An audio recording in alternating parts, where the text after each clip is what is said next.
Fantastically well. It is Connor here, and we are back with another episode. Oh well, another One Leeds video, I should say. I know it's boring. It's turgid, isn't it? How bad this actually is in terms of Leeds United not playing. I thought that'll be all right. We'll get through the initial period, then we'll have the international break, and it'll come around quickly. It is dragging on, isn't it? Let me know in the comment section below. I've said it multiple times before, but what are you doing to get over this boredom? This boredom cure is something that I need. It is terrible at the minute. We are really missing on football action. 29 days from when Leeds last played to when they face Aston Villa. So I'm just updating you guys with a little bit of news. I hope you're enjoying the content so far. If you want some bonus content, head over to the Patreon. We will have a video out on the Patreon today, which has been suggested by you guys. We will also, on Sunday, have another episode of Generation Leeds, which went down very, very well last week. A lot to be discussed, or a lot was discussed on there. And yeah, getting my old man's opinions always a good one. So yeah, make sure you check on over there, guys, and a little bit of bonus content only for a £5 a month. You get about 8 to 10 videos a month as well, which I think is decent value for money. Anyway, so let's get back on it. Luis Sinistera, Tyler Adams, and Brendan Aronson. Now, the reason I mention these three is because they are all on international duty. Obviously, Tyler Adams and Brendan Aronson with the United States of America, Luis Sinistera with Colombia. We faced a little bit of a fitness issue last time, around about last season when Rafinha couldn't get back in time for Southampton. He was there on the day when we played Southampton in that turgid game where we got battered and lost 1-0. At St Mary's, we lost that game 1-0, and he couldn't feature because of the time zones, the delays getting back from Brazil in the international fixture, and we did miss him that day hugely. Now, Leeds have a massive game against Aston Villa, and under pressure, Steven Gerrard at Aston Villa, in a game where Leeds really do need to pick up a victory, and there is a scenario that awaits Leeds United that isn't a great one when it comes to some of our key players. So Brendan Aronson and Tyler Adams take place in a friendly against Saudi Arabia that is going to be played in Spain and takes place on the 27th of September. You can actually throw Diego Llorente in there. Obviously, they get a day off in between when it comes to travel and recovery when they get back into the swing of things as well, when they'll be back at Ellen Road. He should be back on Thursday, the 29th of September. But Luis Sinistera's schedule is probably the most tasking. The Colombian international kicks off against Mexico at 3 a.m. BST on Wednesday, September 28th. Now, assuming Sinistera returns to the United Kingdom immediately following the Colombia's game, that's a 10-hour flight. Obviously, potential jet lag. As I mentioned earlier, there's a recovery day that usually needs to take place when players have come back from international duty.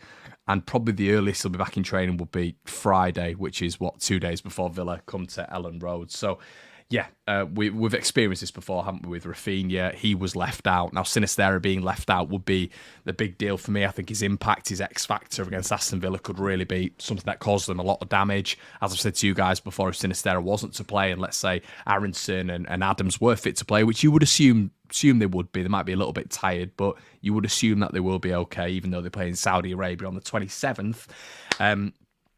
You would expect them both to come back into this Leeds United side. We don't really have much choice, to be honest with you. But if Sinistera is out, you can at least stick Brendan Aronson wide right, which I do think worked okay earlier on in the season. But it is a big loss missing Sinistera if that is going to be the case. Okay. Leeds United are eyeing Ben Brereton Diaz. This is something we've seen now for 2 years. Leeds United are eyeing a move to sign Blackburn Rovers for Ben Brereton Diaz on a free transfer in 2023. The Whites were on the hunt for a new senior centre forward over the summer, with Diaz heavily linked, and obviously Leeds ended up with Willy Gnonto. Now, the problem with this is there's a lot of clubs looking at Ben Brereton Diaz, and they're looking at signing him in January. Pre-contractual agreements are a thing in football, as we know, and it looks like Ben Brereton Diaz is going to be out of contract, so therefore he's going to be able to go to a club in January. Now, Leeds could make this happen. We could make this happen if we wanted to. I do think Ben Brereton Diaz, it would be a half-decent signing, to be quite honest with you. He's someone who would come in. He's someone who would know his place, probably behind Patrick Bamford at this moment in time. Someone who needs to prove where he is within the pecking order at Leeds United, but someone who could definitely displace Patrick Bamford with some good performances. I just don't know if Brereton Diaz is going to be waiting for Leeds United until the summer, and is this true? Is the next statement? You've got to bear in mind as well that obviously with his international duty, he'll want to be playing minutes and minutes and minutes. So Chile are looking at him and thinking, yeah, he's a starter for us. But apparently 3 La Liga sides are interested in signing the striker. Guys, let me know in the comment section below. Would you go for Ben Brereton Diaz? Do you think it makes sense? For me, it makes perfect sense. He's not going to be coming into Leeds playing straight away, and he'll probably know that. He knows he's going to have to work his way up, and yeah, that's something I think could definitely be an option. I'm sick of hearing all this garbage about blocking avenues and blocking this and blocking that. We need to be ruthless in terms of getting a striker. They're going to have to go for a striker, aren't they, in January, because they chuffed it up the wall with regards to summer window when it comes to bringing a striker in. So they're going to have to do something in January. If they don't do something in January, it's risky, isn't it? Okay. Jack Harrison will not sign a new Leeds United deal after having his head turned. Pundit warns. Now, this pundit definitely does have a little bit of an agenda against Leeds United. This pundit said that Sunday League managers have more tactical nous than Marcelo Bielsa. Can you guess? Yes, everybody, it's Gabby Agbonlahor. Former Aston Villa striker and huge critic of Marcelo Bielsa has said, now, I'm going to separate this, to be quite honest with you, because I'm going to actually analyse the content of what he's saying. It is Gabby Agbonlahor, so a lot of it will probably be drivel, but there is some maybe truth in what he's saying.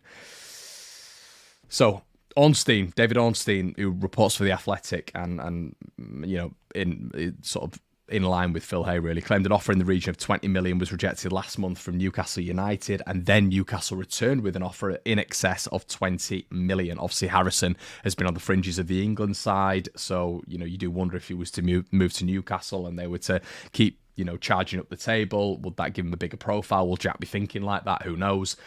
And obviously Leeds made it clear that they've got absolutely no intention of selling Jack Harrison. He was signed for 11 million, and it looks like Leeds are trying to get a contract done for him, a new contract. Now, what Gabby has said is, this is his quote. It's for Jack Harrison. Can I go and get double and a half of my money at Newcastle, or sign for a little bit more at Leeds? Now, when you're just analysing that comment and take sentiment and bias out of it, he's not wrong. Because Jack Harrison can demand a lot more money at Newcastle. We know Newcastle can pay it. We know they're a little bit on the cautious approach when it comes to signing new players at the minute. They're not going out and looking at Neymar's. They're not going out and looking at Messi's. They are the richest club in the world now. They're trying to do things in the right way, which I definitely respect. However, when it comes to a wage structure, they will definitely be able to offer more than Leeds can offer Jack Harrison. So if he is to commit his future to Leeds United, that is probably going to deter Newcastle away from signing Jack Harrison. So this is a big decision for Jack. Allegedly, talks are being held, but if Newcastle are in there, if there are people speaking from Newcastle side, representatives saying to Jack, look, you can get more money here, there is a bigger likelihood that you'll get Champions League football, 100%. There's definitely a huge likelihood that you'll get a bigger profile when it comes to England. If Newcastle do keep investing and improving. And obviously Europa League football would definitely be there. I think that's going to come to Newcastle in the next couple of years, maybe even this season. What Gabby's saying isn't completely out of the realms of possibility. It's just obviously how Gabby goes about things. He said Leeds won't be big payers. Maybe he's looking at that. Football, yes, you love playing at clubs, but you want to be earning as much money as possible. Maybe that's going through his mind. He'll see Dan Burn, Trippier and all these players going for big money wages and thinking that himself. I don't think he signs a new contract unless improve his pay. Leeds improve his pay a lot. And obviously with Dan Burn, with Trippier, you've got local players there as well who are being given a chance by Newcastle. So it's going to be fascinating to see what happens there. As I say, take your bias hats off. Let me know what you think in the comment section below with regards to that. But it is a massive period for Leeds United getting this Jack Harrison deal done, especially when Andrea Radrizzani has come out and said, we will reject every single bid. Jack Harrison won't be going anywhere. He said stuff before, hasn't he, Radrizzani? Which, is maybe a little bit close to the wire. We don't need to go into that, but That is it's a huge statement. I think the sort of head turning thing was obviously last season, where he said if we were to stay up, then we're going to be challenging the top 8, the top 6. Obviously, I'm paraphrasing there, but that's essentially what he said. And then he's obviously said this season that Leeds it is impossible that we will be involved in a relegation battle. So we'll see what happens there when it comes to Jack Harrison, and we'll see if Leeds are able to get a contract done, because you feel that is where fans are definitely going to be judging someone like Andrea Radrizzani, because that is he's a huge asset to Leeds United. Put up or shut up sort of thing from would probably be the rhetoric. Okay. Victor Orta handed boost in Daichi Kamada pursuit. Leeds United have been handed a boost in their bid to bring Daichi Kamada to Elland Road this summer, or next summer I should say. That's according to a report by German publication Kicker, decent source normally, who claim that the attacking midfielder looks increasingly unlikely to put pen to paper on a new deal at Eintracht Frankfurt, obviously in a European final last season. Daichi Kamada, one of the best players for Frankfurt last season, with the 26-year-old's current contract set to expire at the end of the 22-23 campaign. Apparently Victor Orta was very, very keen on him last summer. Now, there's sort of a couple of ways of looking at this. Now, Kamada there's going to be loads of interest from him. We did 5 midfielders to bring to Elland Road last summer on a video that we did. Actually, I think, before the summer started, obviously. And Kamada was one of my picks. He was one of my picks in there. For all you OGs, you guys will have watched that video. And you can go back and watch that. I'll put the link in the description below. Kamada was one of my picks. He's an excellent player, very, very good player. I think he'd fit this Leeds side very well. Excellent balance, excellent off both feet, good stats to back it up as well, and seems to be the creative spark in that Frankfurt side. Now, with his contract expiring, he would probably expect a significant pay increase. He would expect probably a step up. Obviously, they were in a European final. They won the European final last season. So it's a different one for me. I was talking to my brother about this, and my brother was essentially saying, Connor, we did attract Luis Sinisterra from Feyenoord. Obviously, they were in a Europa. I think it was the Europa Conference, wasn't it, against Roma? They were in that final, which was a big coup for Leeds United. But I think when you look at Frankfurt, you look at the Bundesliga wages that Kamada's going to be on in comparison to maybe someone like Sinisterra in the Dutch league at Feyenoord, I think will be significantly higher.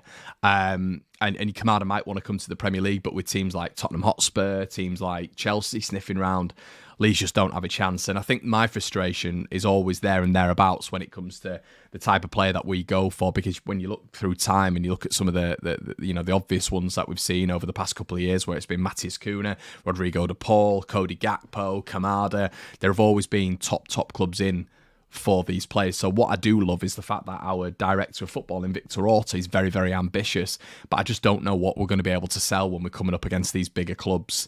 And I think probably that's what happened with Cody Gakpo. We probably looked at the project at Leeds, saw a better stadium at PSV, better training facilities at PSV, maybe a better style of living. I don't know. I've never lived in Eindhoven, but a better style of living in Eindhoven, and thought, I'm going to wait. I'm only 23 years of age. I'm going to wait for one of the big clubs who are interested in me to come in, in January or the summer, someone like Manchester United, or I know Chelsea were looking at him as well. So it's a difficult one for Leeds to sell, to be quite honest with you. And it's almost like you need to lower the profile of player. And I think this was the frustration with me when it came to someone like Charles de Ketelaere, obviously a player where so many top clubs were looking at him. It's great when it comes to recruitment, when it comes to Victor Orta having these upper echelon of players, but our Leeds, who profile of the club was 17th last season, the profile of the club this season will probably be in and around 14th, 15th most, relegation battle least. How are we able to attract these sort of players? Can you really just attract them with Premier League? I think there's got to be more there. And I know we would attract them as well with the stepping stone thing, which seems to be a rhetoric coming from the club that, look at Rafinha, look at what Sinisterra is going to do. He's probably going to go on to another club. But A, how long can that last successfully, especially when you look at clubs like Leicester? And B, is that going to be enough to attract these players, obviously, when bigger clubs in the Premier League are looking at them? So it's just a bit frustrating, because you look at this Kamada link and you think that'll be an unbelievable signing, but there's just no chance that will happen in my book, just with the competition for his signature. And I just think maybe players of that ilk, the upper echelon of players in Europe, which Leeds do tend to throw the hat in the ring for. As I said, it's great from a recruitment standpoint in terms of your projections and you know your plethora of knowledge when it comes to real good caliber of players in Europe. But how on earth are Leeds going to get them over the line ever? And especially if we're just focusing in on one, like you could imagine Leeds just going for Kamada all next summer and it being a battle all next summer, and maybe letting other positional places in the side die off a little bit, like we did this summer when it came to Charles de Ketelaere. And apparently at the start we were looking at a left back that just died a death as soon as we started looking at de Ketelaere, and there was no other options. It was just Charles de Ketelaere. You know, so I just think maybe sometimes the profile of the player needs to be lowered a little bit, the expectation needs to be lowered a little bit, and I don't know, maybe there needs to be a plan B and a plan C who the club are really confident in. Let me know what you think in the comment section below, guys. We've gone on about loads of things today. Really fascinated to hear your thoughts. Yeah, if you want to see some bonus content, there will be some bonus content out on the Patreon today. Guys, have a good one, and we'll see you in a bit.